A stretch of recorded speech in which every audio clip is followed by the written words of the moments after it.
আবারও চাঞ্চল্য ছড়ালো রায়গঞ্জের পানিশালায়। সোনা গয়না নয়, ফাঁকা বাড়ি থেকে চুরি হলো মামলার ফাইল। মাথায় হাত পড়েছে পরিবারের। আব্দুল হক এবং মামুনি খাতুন স্বামী স্ত্রী মিলে সপরিবারে কর্মসূত্রে মুম্বাই থাকেন। তারা রায়গঞ্জ থানার অন্তর্গত পানিশালা মহিগ্রাম এলাকার বাসিন্দা। 29শে ডিসেম্বর ঘটে ডাকাতির ঘটনা তাদের বাড়িতেই।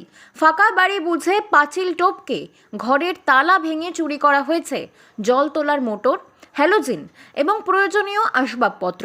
মামুনির বোন সেলেনা খাতুন জানান, আদালতে চলমান মামলার গুরুত্বপূর্ণ ফাইলও চুরি হয়েছে। এই বিষয়ে রায়গঞ্জ থানায় লিখিত অভিযোগ দায়ের করা হয়েছে। তদন্তে নেমেছে পুলিশ।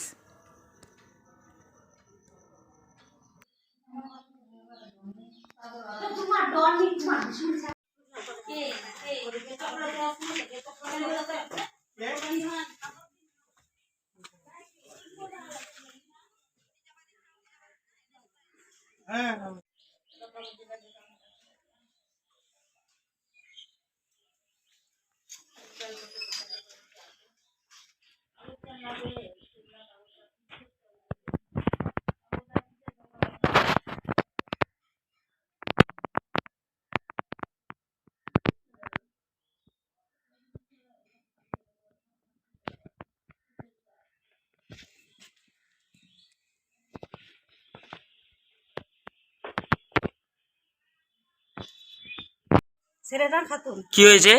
চুরি হয়েছে আমার বোনের বাড়িতে। কোথায় এটা? মহিগ্রাম, পানিশালা মহিগ্রাম। কবে চুরি হলো এবং কিভাবে হলো?